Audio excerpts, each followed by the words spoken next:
What is up, fellow nerds, and welcome back to the Dapper Snapper Gaming channel, and welcome back to How Do I Want to Do This? This is our series where we take a look at all playable options available to players in Dungeons & Dragons 5th edition, and then we rank them on a scale of 1 to 10 and build them together or fix them if they don't quite meet our standards. Now today is our final video on bards. I know it's been a long time coming. We've been talking about bards for a while, but after this week we are moving on, and that's what I want you to comment down below.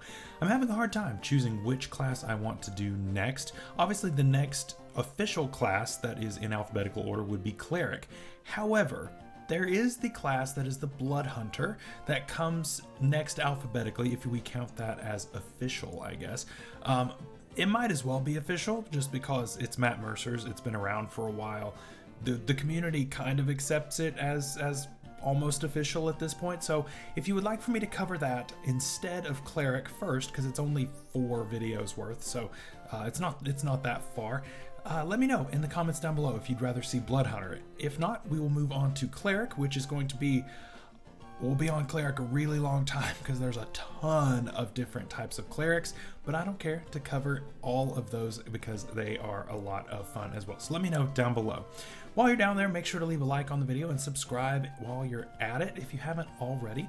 We are trying to get to 1,000 subscribers this year. We just reached 500, which is absolutely amazing.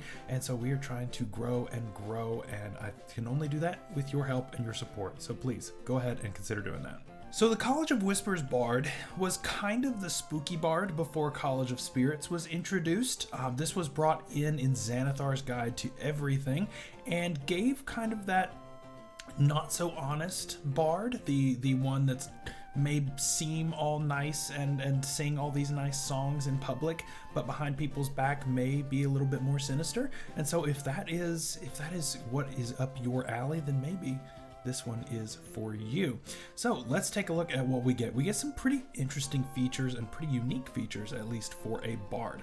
At 3rd level, you get a couple of features. The first is Psychic Blades. Now this functions similarly to Sneak Attack, but has a couple of key differences in which it does a little bit of extra damage. First of all, this is psychic damage, which is usually going to be better than bludgeoning, piercing, and slashing. You're going to have a few things that are immune to psychic, in which that case you're going to feel really bad, but most of the time you're going to be just fine having this damage type, so we're good to go so far. You deal an extra 2d6 damage when you expend a Bardic Inspiration use in order to use this feature, so that is a bit of a drawback, having to use one of your Bardic Inspiration uses, so be careful with using this too often. And this does scale as well, so when you reach 5th level, you get 3d6. When you are at 10th level, it is 5d6, and at 15th level, it is 8d6. Now, I'm not telling you how to build your character.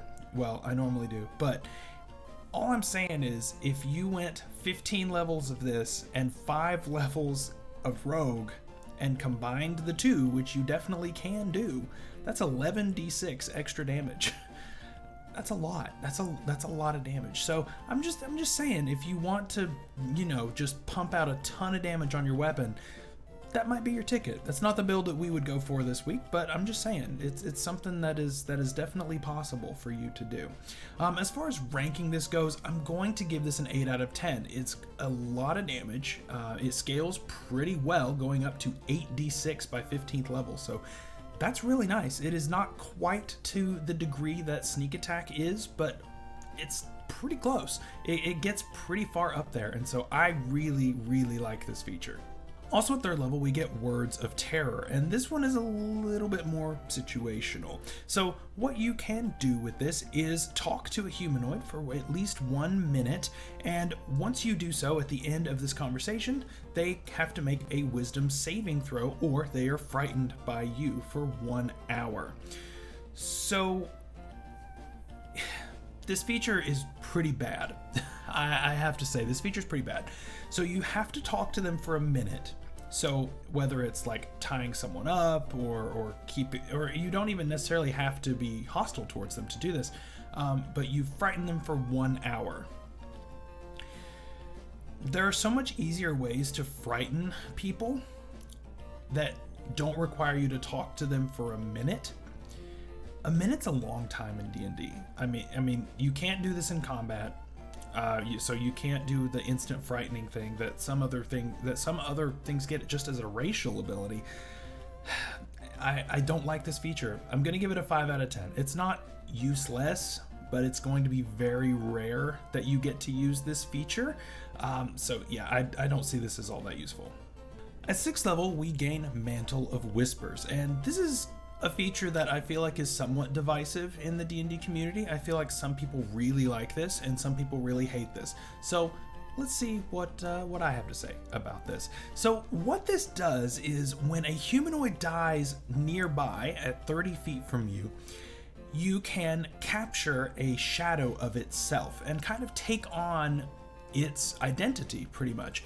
So you look like it, and you are just kind of in disguise for an hour, or you can end it whenever you want to.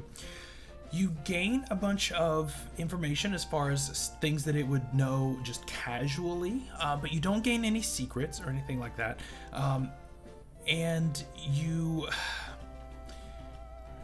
don't gain any like super deep level knowledge about the person. It's mostly just surface level stuff. So, and then people can try to insight check you to try to figure out whether or not you are a shadow. I have an issue with this ability.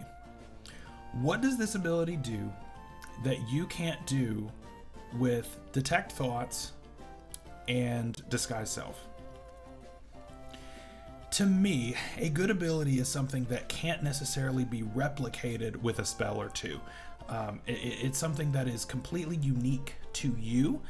You have to be there when the creature dies.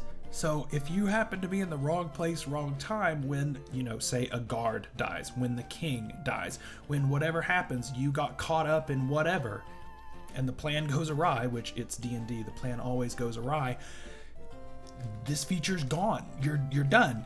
Say you were even across the battlefield, you were 35 feet away and you waste this. Like, it's so situational, and you can just replicate it with some other features. You can leave the person alive in order to go the other route. You can detect thoughts, you can interrogate the person, and you can then disguise yourself to look like that person and just go crazy.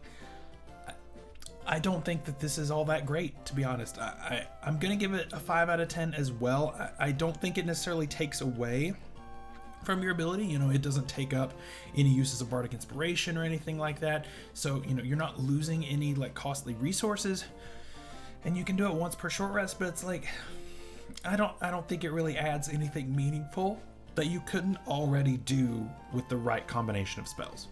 Finally, at 14th level, we get Shadow Lore, and this is where you start telling people that you know all their secrets, and you are going to tell everyone about that embarrassing thing that they did in high school.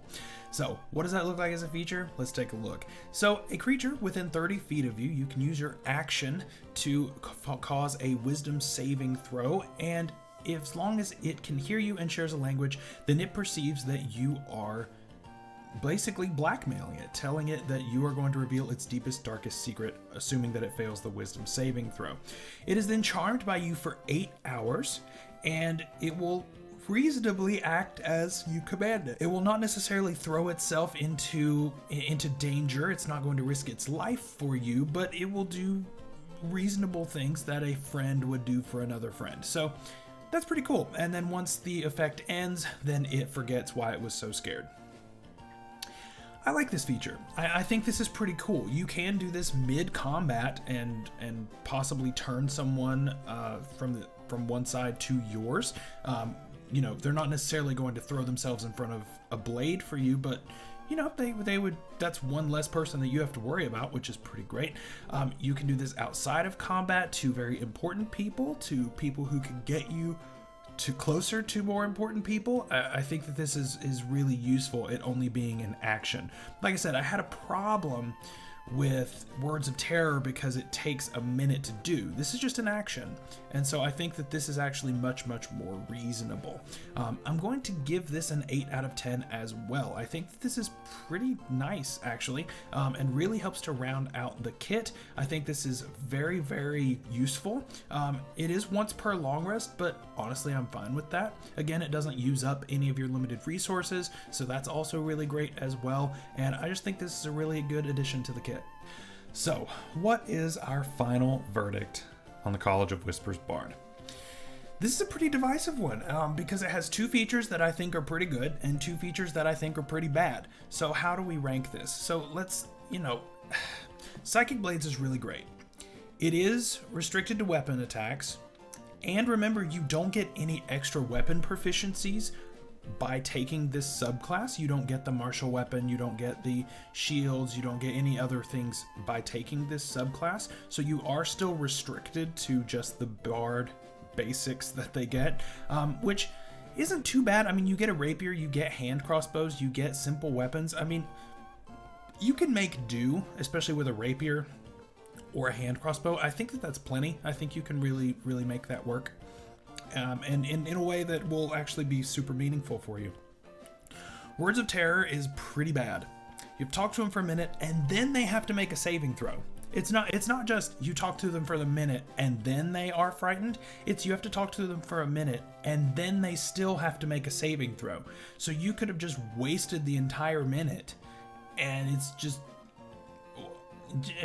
I don't think that it's all that useful. I just don't think it's all that great. Mantle of Whispers, again, it's so situational. There are so many little restrictions on it that just make it, I don't think it's practical, and I don't think that you can really count on it all the time, unfortunately. Whereas Shadow Lore, I think that you can. I think that you can really rely on that to be a really useful thing going forward in your campaign. I think that it can really turn some fights around because it's not restricted by size, by creature type. There's no restrictions on it. You just do it and force that saving throw. So it's pretty great. I like that a lot. So where do we land? We had 2 5s, 2 8s. We take the average. That's going to give us a 7 because we've got a split. So this one is going to barely inch by and pass our test. And so we are going to build this later this week. So I hope you guys are looking forward to that. So go ahead and leave a like if you haven't already. Subscribe if you haven't already. And let me know, Blood Hunter or Cleric. I really would like to know what you guys think. Until then, I hope you have a great week. Stay safe out there, stay healthy, and we'll see you later. Bye-bye.